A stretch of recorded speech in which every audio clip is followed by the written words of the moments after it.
Amada familia de la fe, amada iglesia, sean bienvenidos a un nuevo culto virtual de hoy día domingo 21 de febrero del 2021.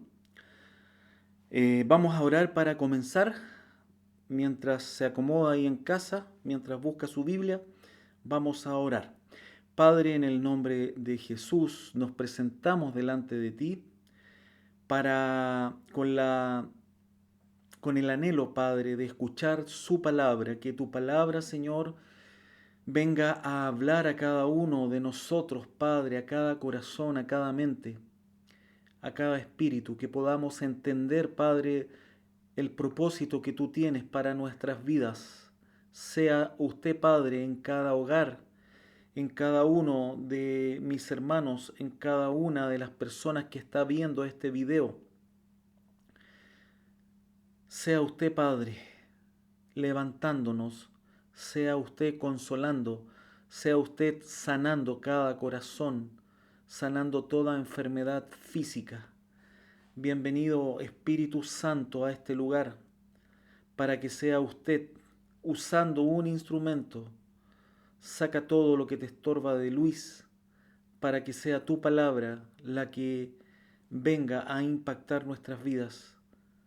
Gracias, Señor. Saca toda distracción, Padre, de nosotros en este momento, para que podamos estar atentos a tu palabra.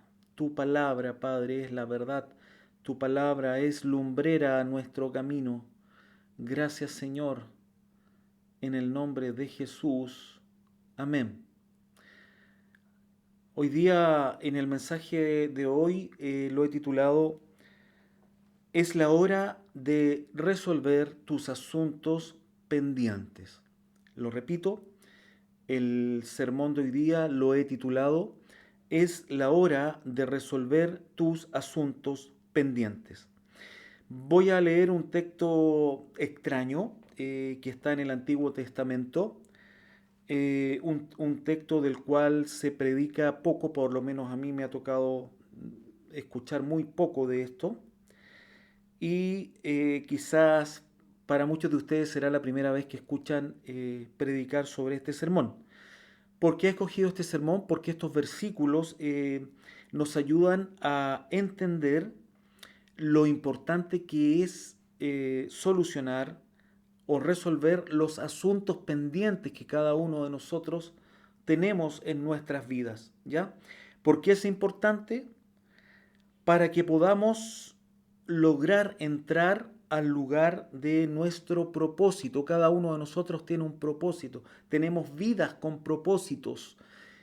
Y para poder entrar a esa vida con propósito es necesario resolver los asuntos pendientes que tenemos. Busque en su Biblia Éxodo, ¿cierto? El segundo libro de la Biblia, está después de Génesis, Éxodo el capítulo 4. Búsquelo y vamos a leerlo juntos.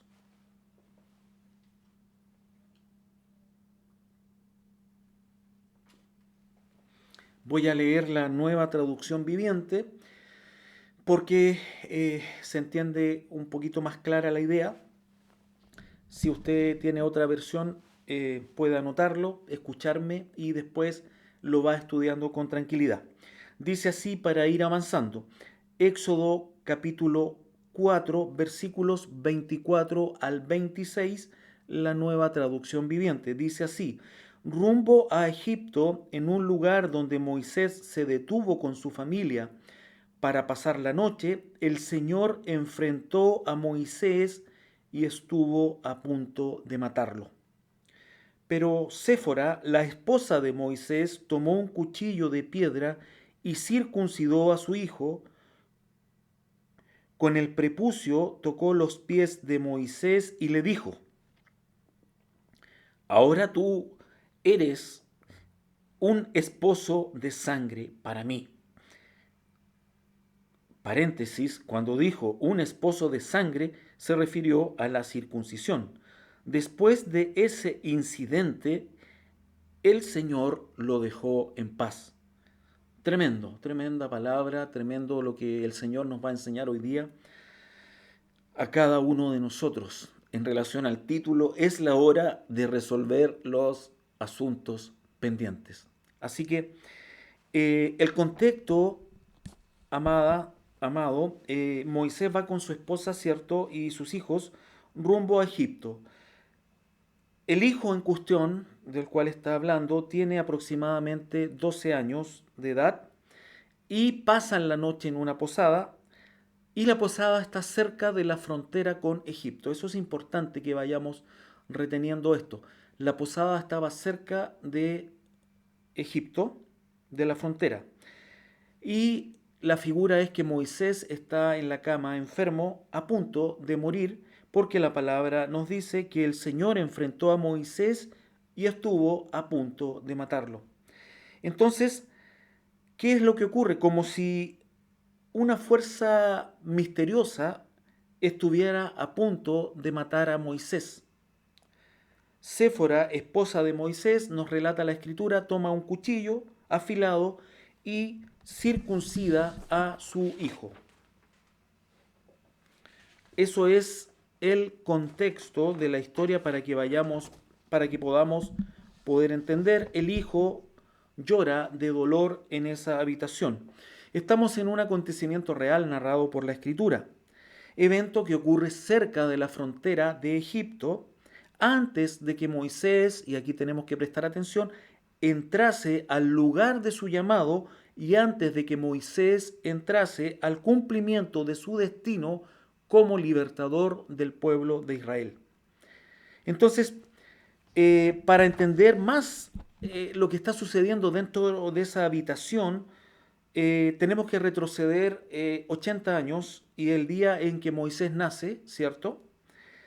El día en que el bebé judío nace en tierra de Egipto. Desde el momento de su nacimiento tenemos que recordar que Moisés era un condenado a muerte. ¿Por qué? Porque había un edicto firmado por Faraón, por el rey, para que todo niño judío fuera asesinado. ¿Qué ocurre? Que la madre de Moisés ve en él algo especial y lo esconde durante 3 meses. Es decir, la madre de Moisés puso en riesgo su vida para salvar a su hijo. Lo voy a leer, no lo busque, sino que vaya escuchándome para que vayamos entendiendo. Lo que estoy diciendo está en Éxodo, lo voy a leer rápidamente. Éxodo capítulo 2, voy a leer el verso 1 al 6. Dice así la Biblia: en esos días un hombre y una mujer de la tribu de Leví se casaron. La mujer quedó embarazada y dio a luz un hijo. Al ver que era un niño excepcional, lo escondió durante 3 meses. Cuando ya no pudo ocultarlo más, tomó una canasta de juncos de papiro y la recubrió con brea y resina para hacerla resistente al agua. Después puso al niño en la canasta y lo acomodó entre los juncos a la orilla del río Nilo. Todo esto lo vimos en la serie Moisés, ¿cierto? Y fue maravilloso. Nos sigue diciendo la Biblia en el verso 4, la hermana del bebé se mantuvo a cierta distancia para ver qué le pasaría al niño. Al poco tiempo la hija del faraón bajó a bañarse en el río y sus sirvientas se paseaban por la orilla. Cuando la princesa vio la canasta entre los juncos, mandó a su criada que se la trajera. Al abrir la canasta, la princesa vio al bebé. El niño lloraba y ella sintió lástima por él. Seguramente es un niño hebreo, dijo. Entonces, ¿qué podemos entender de este contexto que estoy mostrándole para que podamos entender mejor lo que sucede en esa habitación cerca de la frontera de Egipto en una posada? No eran primeramente las aguas del Nilo las que llevaban este canasto con Moisés, sino que era la mano de Dios la que conducía ese canasto por el río Nilo. Y llegó a su destino, ¿cierto?, a donde la hija de Faraón, quien adoptó a Moisés. Y durante 40 años, ¿cierto?, Moisés recibió la enseñanza eh, de Egipto, ¿cierto?, la más avanzada de la época. Pero ¿qué pasaba en Moisés? Que él no podía sacar esa raíz hebrea que tenía y se fue dando cuenta de que su pueblo, estaba siendo sometido a una esclavitud durísima, a una servidumbre durísima en Egipto. Y anótalo en el capítulo 2, en el verso 11, dice: muchos años después, cuando ya era adulto, Moisés salió a visitar a los de su propio pueblo, a los hebreos, y vio con cuánta dureza los obligaban a trabajar. Durante su visita vio que un egipcio golpeaba a uno de sus compatriotas hebreos. Entonces Moisés miró a todos lados para asegurarse de que nadie lo observaba, y mató al egipcio y escondió el cuerpo en la arena. Entonces, claramente Moisés no olvidó sus raíces y eh, intenta, ¿cierto?, hacer justicia, entendiendo él que esa era la voluntad de Dios, pero lo hace con la fuerza de su carne. Y acá podemos desprender un principio. ¿Cuál es el principio? El fin no justifica los medios. Usted lo sabía, yo también lo sabía, pero es bueno recordarlo. El fin no justifica los medios. Un fin lícito no justifica el uso de medios ilícitos. Y eso es muy importante que lo podamos comprender, porque si no nos vamos desviando y es muy fácil en una sociedad violenta, en una sociedad donde están instaurados principados, ¿cierto?, de violencia. Es muy fácil que uno use la violencia pensando que la está haciendo por un fin lícito, y eso no es correcto. Porque cuando entramos en eso, el resultado va a ser que vamos a terminar enterrando cadáveres, como lo hizo este gran hombre de Dios, Moisés. Es decir, vamos a pasar el resto de nuestras vidas escondiendo nuestros desastres, como enterrando un cadáver. Y eso no es la voluntad de Dios. La Biblia nos sigue relatando, antes de llegar a esta habitación cerca de la frontera de Egipto, que es nuestro texto central, la Biblia nos sigue relatando que Moisés posteriormente huye de Egipto y llega a Madián, donde vive 40 años más y donde se casa y tiene hijos. Entonces este príncipe de Egipto pasa a ser pastor de ovejas. Parecía que el pasado había quedado atrás, pero de pronto, a sus 80 años, viene el llamamiento de Moisés. Tremendo. Tremendo. Es decir, a los 80 años viene el llamamiento de Moisés. Los tiempos de Dios son diferentes a nuestros tiempos. Muchas veces los cristianos creemos que oramos un día lunes y que el martes tiene que estar todo resuelto, y eso no es así. Hay un kairos, se predicó sobre eso, un tiempo oportuno, el tiempo precioso, el tiempo bendito en que Dios viene y actúa y derrama su bendición sobre nuestras vidas. Es un pequeño paréntesis en relación a los tiempos. A los 80 años viene el llamamiento de Moisés. Dios se aparece a Moisés en una zarza ardiendo, ¿cierto? Y comienza, ¿cierto?, el llamamiento de Moisés. De alguna forma, ¿cierto?, Dios, entendemos que de alguna forma en este diálogo que tiene, le está diciendo Dios que en el fondo, ¿te acuerdas de lo que hiciste hace 40 años atrás con tus fuerzas? Ahora lo vas a hacer con mis fuerzas. Tú vas a ser el libertador de mi pueblo que está en esclavitud. Tremendo. Moisés acepta el llamado, y ahora volvemos ya con una vez expresado este contexto, volvemos a esta posada, a esta habitación donde Moisés está a punto de morir, cerca de la frontera de Egipto. Él va con su esposa y sus hijos, ¿cierto? Y va rumbo a la misión que Dios le encomienda, rumbo al lugar de su propósito, al lugar de Egipto donde él va a libertar al pueblo. Y voy a leer nuevamente el texto para que lo volvamos a traer a la mente. Rumbo a Egipto, en un lugar donde Moisés se detuvo con la familia para pasar la noche, nuestro texto central, el Señor enfrentó a Moisés y estuvo a punto de matarlo, pero Séfora, la esposa de Moisés, tomó un cuchillo de piedra y circuncidó a su hijo. Con el prepucio tocó los pies de Moisés y le dijo, cierto, ahora tú eres un esposo de sangre para mí.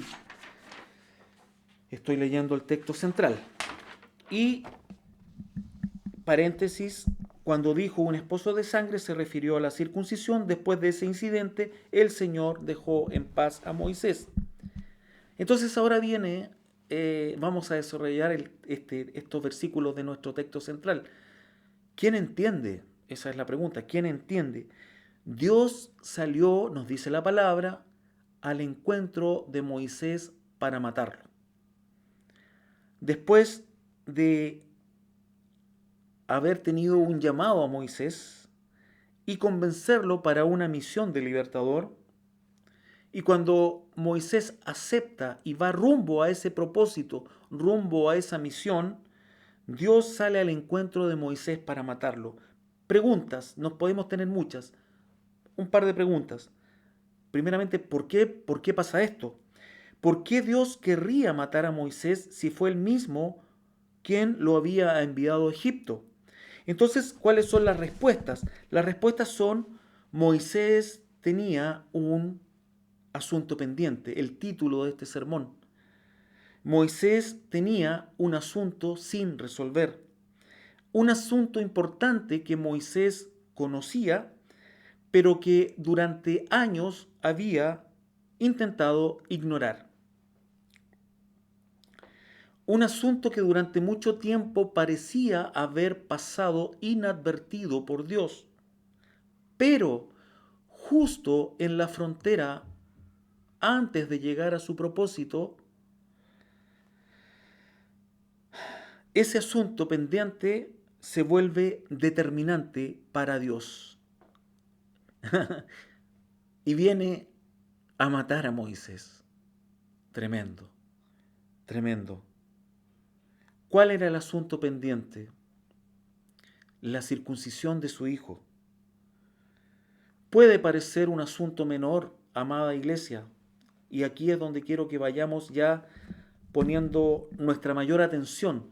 Puede parecer un asunto menor, un pedacito de carne sin cortar del miembro viril de su hijo, pero el contexto es importante.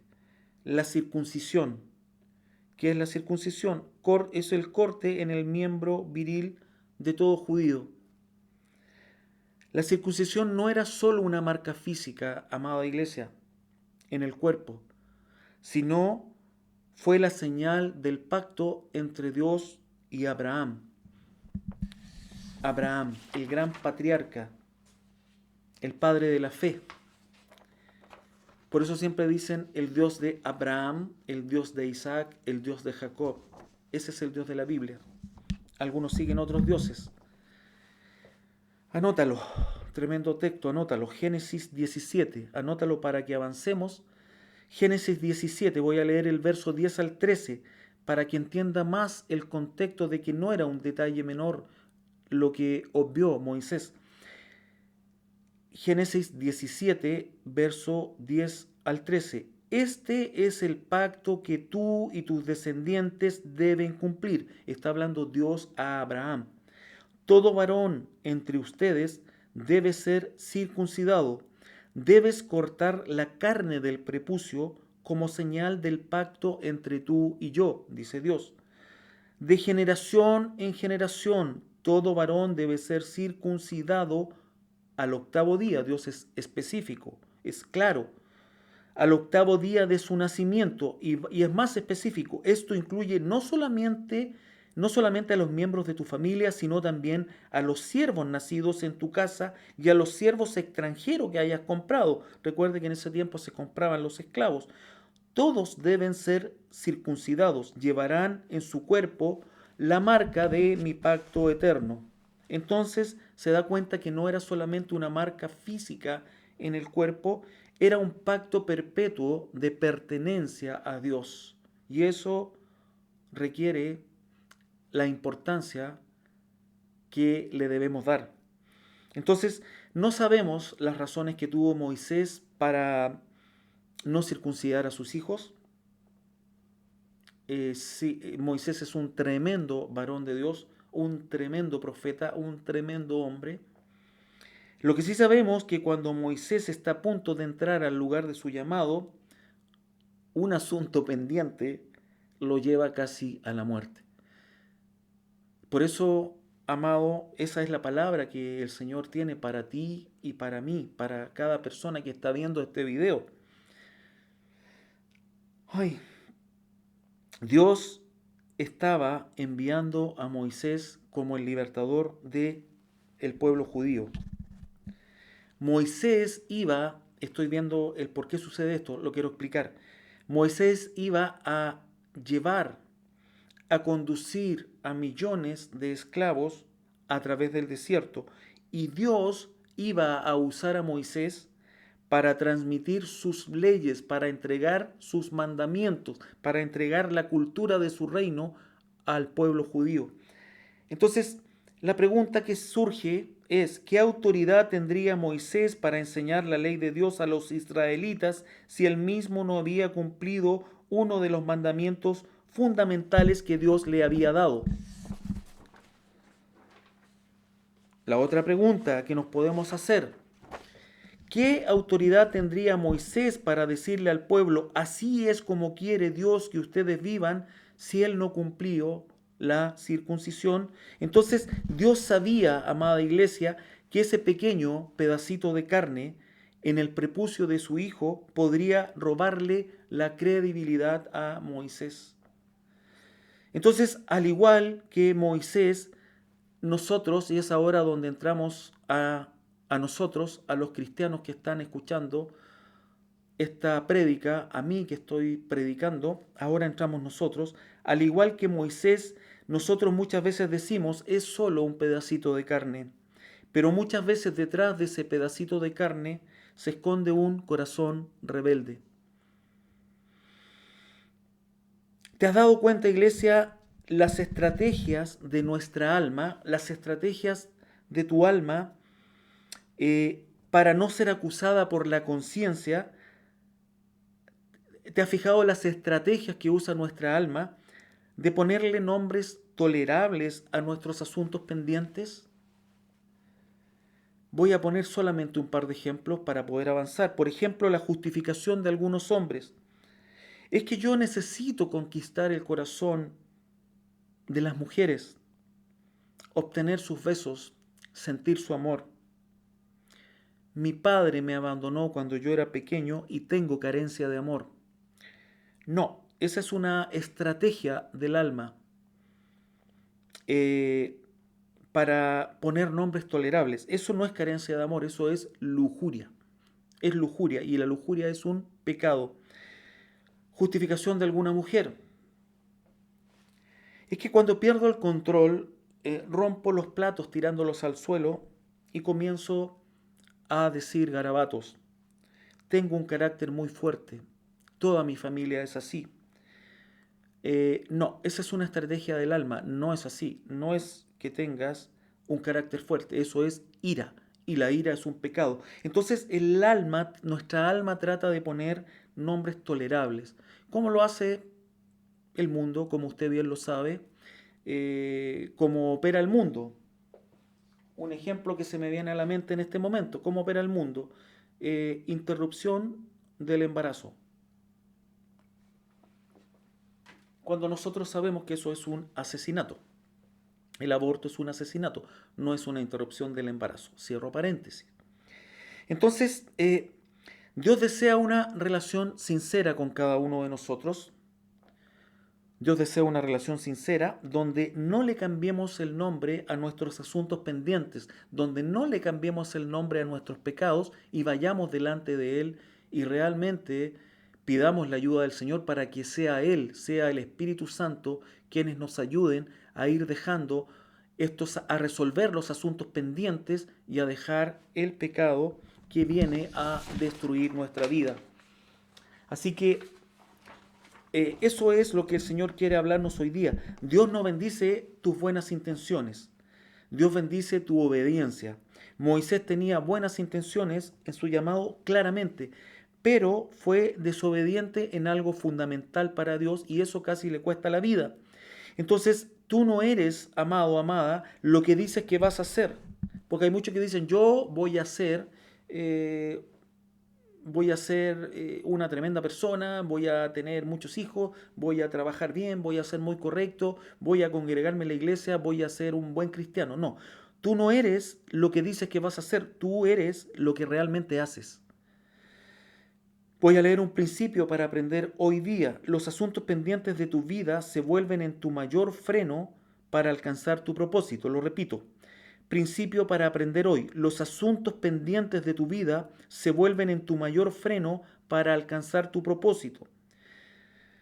Dios no te permitirá avanzar de la etapa en la que te encuentras a la siguiente etapa en tu vida hasta que no resuelvas los asuntos pendientes. Por eso seguramente hay cristianos que avanzan, no sé, podemos medirlo en 2 años. Hay cristianos que avanzan mucho y hay cristianos que se estancan, que se quedan pegados. ¿Por qué? Porque los asuntos pendientes los bloquean. Los asuntos pendientes los estancan a estos cristianos, no los dejan avanzar. Los asuntos pendientes no dejan avanzar a un cristiano en la vida espiritual primeramente. No puede avanzar en una relación con Dios porque simplemente el no resolver esos asuntos pendientes los dejan estancados. Le genera conflictos matrimoniales. El matrimonio nunca florece, el matrimonio nunca logra caminar en paz, las relaciones familiares no fluyen, no caminan en paz, porque hay asuntos pendientes que no se han resuelto y no está a la disposición en uno en resolverlos.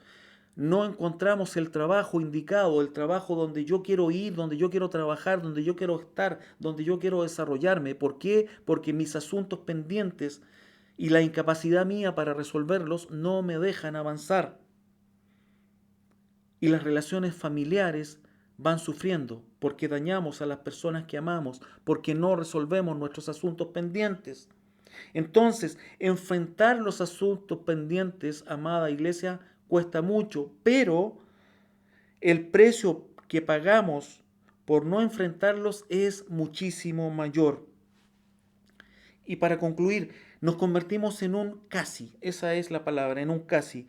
Casi me casé con la mujer idónea, casi me casé con el hombre idóneo para mi vida, casi alcancé a tener buenas relaciones con mis hijos, casi alcancé a tener buenas relaciones con mis padres, casi alcancé a tener un matrimonio saludable, casi ingresé al trabajo que me gusta, casi me involucré en el ministerio en el cual yo quería involucrarme en la iglesia.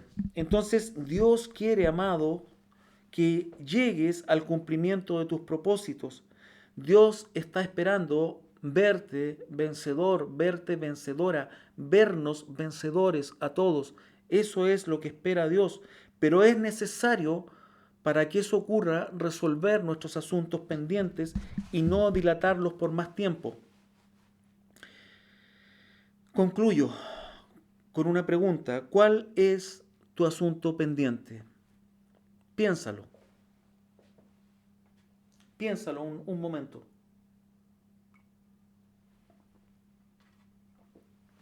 ¿Cuál es tu asunto pendiente? ¿Encontrar a una mujer cristiana para llevar una relación sentimental? ¿Encontrar a un hombre cristiano para emprender una relación sentimental? ¿Cuál es tu asunto pendiente? ¿Terminar esa relación tóxica que saca lo peor de ti? ¿Ese es tu asunto pendiente?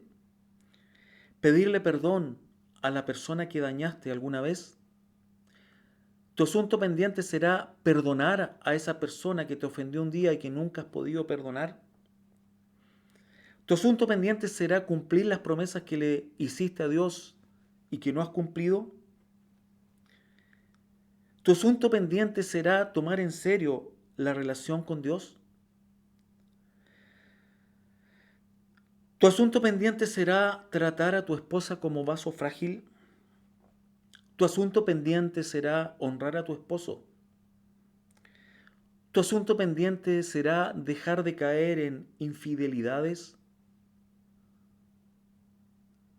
Tu asunto pendiente será dedicarle tiempo a tus hijos. Tu asunto pendiente será honrar a tus padres. Y podemos hablar toda una tarde de asuntos pendientes. Pero quiero concluir con que tú tienes un propósito. Dios tiene un propósito para tu vida. Hay personas que oraron por ti durante un largo tiempo. Es más, quizás alguien como la madre de Moisés arriesgó su vida por ti.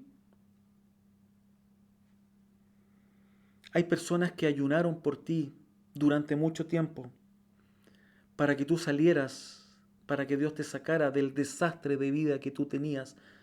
Y lo repito, hay personas que ayunaron por mucho tiempo para que Dios te sacara del desastre de vida que tú tenías. Jesús fue a la cruz por ti. Hubo derramamiento de sangre por ti. Tú tienes un propósito. Dios tiene un propósito para tu vida. Entonces, amado, amada, te ruego, soluciona los asuntos pendientes en tu vida. ¿Por qué? Porque esta vida tiene fecha de entrega. Esta vida no es eterna. La eternidad está a todo aquel que cree. La eternidad está en el cielo con Dios. El que te diga lo contrario te está mintiendo. Te está mintiendo. Cristo dijo a sus discípulos cuando ellos tenían miedo: no se turbe su corazón ni tengan miedo. Voy a preparar una morada para ustedes y vuelvo a buscarlos, para que donde yo esté, ustedes también estén. ¿Por qué? Porque en la casa de mi Padre, ahí está el lugar, en la casa de mi Padre muchas moradas hay. Hay personas que te van a mentir y te van a hablar una cantidad de barbaridades, pero la palabra de Dios es la verdad. Jesús es la verdad, el camino y la vida. Nadie va al Padre si no es por Él. Un día Dios te va a preguntar: ¿qué hiciste con mi hijo? Y esa será la gran pregunta que todos tendremos que saber responder. Por lo tanto, amado, voy a volver al título del sermón. Es la hora de resolver tus asuntos pendientes y nos vamos a quedar con esa tarea. Es la hora de resolver los asuntos pendientes. Padre, te rogamos en el nombre de Jesús que nos ayudes, que traigas a nuestra mente cuáles son los asuntos pendientes que es necesario que tengamos que resolver ahora, no en unos años más, ahora. Ayúdanos, muéstranos, Espíritu Santo, cuáles son los asuntos pendientes que tenemos que resolver para avanzar a nuestro llamado, para entrar, Padre, al lugar de nuestro llamamiento, para cumplir el propósito que tú tienes para nosotros. Ayúdanos, Señor, ayúdanos, Espíritu Santo. Te lo pedimos en el nombre de Jesús. Te entregamos, Padre, esta semana con todos sus afanes, para que seas tú guiándonos en medio de la paz. Guarda nuestras entradas y nuestras salidas. Todo te lo pedimos en el nombre de Jesús. Amén. Gracias, Señor. Amado, amada, que tengan una semana bendecida. Nos vemos en un próximo culto virtual, si el Señor así lo permite. Con amor en Cristo, Pastor Luis. Bendiciones.